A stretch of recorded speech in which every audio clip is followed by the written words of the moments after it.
What is going on, Ape Nation? So I've got a very important question to ask you today, but I'm not going to ask you to answer it in the comments below or anything like that. However, you can if you want to. So the question is this, and this is just mainly for you to think about. But let's say you're at the car dealership right now. Let's say that you're about to buy a vehicle. The vehicle costs, let's say, $45,000, and someone approaches you and tells you, hey, buddy, I just bought the same exact vehicle 1 minute ago. I literally just signed on the dotted line, but you know what? I decided I do not like it. I don't want it, and I'm willing to part with it for half the price. That's right, half the price that you're about to spend on that vehicle. So you have two choices now. A, you can proceed to buying the vehicle from the dealership at full price, or B, you can buy the vehicle from the person that approached you for half price. What would you do? Okay, think about that for a moment. Now, the reason I'm asking this question is because AMC stock is down today.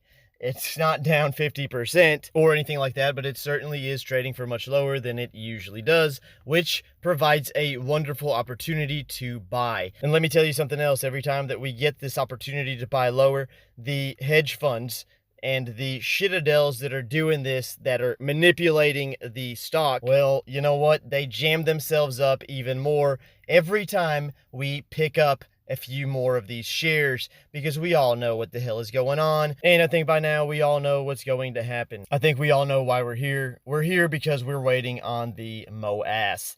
And those aren't my words, ladies and gentlemen. Those are the words of Melissa Lee from CNBC, talking about the shareholders of AMC. Now, it takes a lot of talent to rhyme like that, but that's not what we're here to talk about. We're here to talk about Melissa Lee, which I'm pretty sure you know who she is, because not knowing who she is would be highly unlikely. But she is the chick that's famous for saying naked shorts. Yeah. I really think I like this chick. I really think I'm starting to like her more and more every time I see her on CNBC, because she has yet to fail our frickin' ape family. I know that rhymes. I know I can't stop rhyming, but that's cool, because we're going to be talking about some MOASSes here.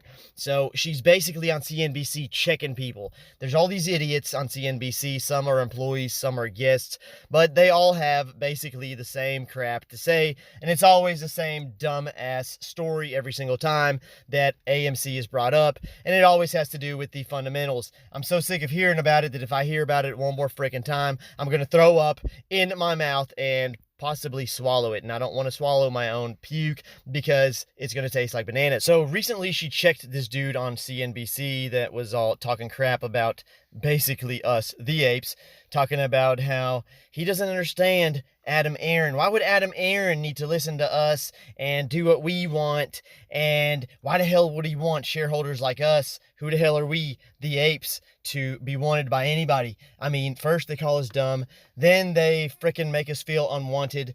It brings tears to my frickin' eyes and breaks my heart, but you know what?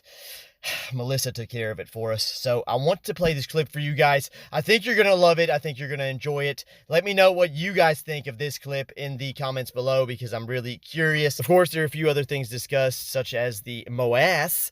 But yeah, I'm going to let that be a surprise to you guys. Also, you know what? I feel like I like her more and more every time I see her on CNBC. I feel like she grows on me, but I think she has deserved a banana. So I think I'm going to hook her up with my banana, and I know I'm going to catch some heat for this, because people say that she can't be trusted, this, that, and the other, because she's a news anchor for CNBC.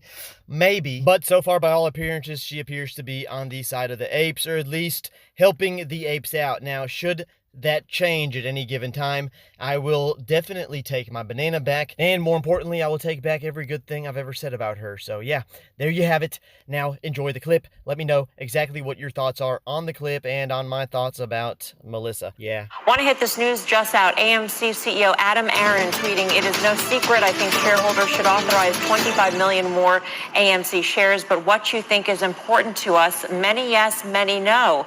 AMC does not want to proceed with such a split, so we're canceling the July vote on more shares. No more such requests in 2021. AMC shares are responding. As you might expect, they are higher by more than 3% at this hour." Along with that tweet, Joe, it's worth noting that he has this little graphic. It says something like, "We hear you, we see you." they're acknowledging their retail investor base, which is enormous. 80% of its shares are held by retail investors, the so-called army of apes. And if your retail investors don't want to be diluted, you can't ignore that. And it's apparent that Adam Aron is acknowledging that this morning. But the challenge is to, make hay while the sun shines. And those shareholders, if the corporate proceeds were going to be used to justify the valuation by expanding the business or branching out into other businesses, then you want to raise money. It makes sense to raise money when you can. But you talk to a lot of the people in this stock, particularly the ones who are the influencers in this stock, it's not a fundamental story. Fundamentals have nothing to do with the story. Maybe sometime down the road, they're waiting for what they call the mother of all short squeezes. This is a technical trade on AMC for a lot of them. And the fundamental story, it's great if it works out. Well, as a CEO, that's weird I'm not sure what the real story is behind all this and what Adam Aron is thinking. Because in his view, I would think that he wouldn't care as much about currying favor with that sort of I don't know. Are they long-termers? Are they long-termers? Are they people that care about the fundamentals of AMC, or they want to squeeze the shorts, make their money, and leave? They're longer-termers than a lot of people thought. They want to they're longer-termers than a lot of people. Squeeze the shorts, make their money, and leave. Adam Aron's like, he cares about all shareholders. They are the shareholder They are what base they are. Right now. It is the sign of the times. And he said specifically, it's worth noting in the tweet, we'll no longer have such requests in 2021. He also said that's the next 6 months. He said one of two. 2022 could be a different story. We're going to see two. That was one of two. That was the very end of it. So there's another one coming on, and I haven't seen it yet. So,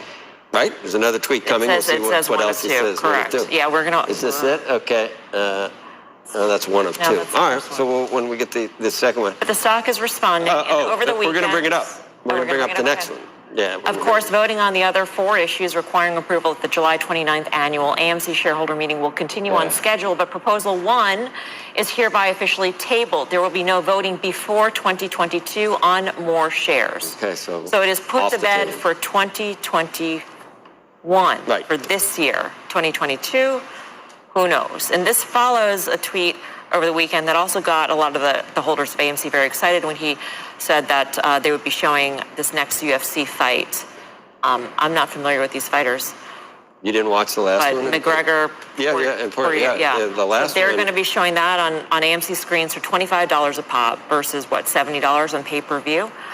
And this is also sort of a suggestion of its shareholder base. Why don't you show live events? Why don't you show esports? Why don't you show these things which resonate with the younger audience? While I have you here, I wanted to quickly tell you about the brand new First Trade app, available for mobile or PC. The platform will give you access to powerful and easy to use tools and allows you to trade with less restrictions, 0 commissions, 0 fees, and you can use the first link in the description below to download a free stock today without having to deposit any money. This will greatly help out the channel and is always appreciated. And now back to your regularly scheduled programming. Congrats, ladies and gentlemen, you've made it to the end of the video. If you like what you watched, make sure you subscribe because I put out videos just like this one every single day. And please do me a favor and smash that like button if I helped you in any way, because it really goes a long way in helping the channel out and keeps me motivated to make videos every single day. Now, there's a lot of work involved, a lot of research, and a lot of time and effort into editing and putting these out daily for you guys. You can subscribe from your screen right now.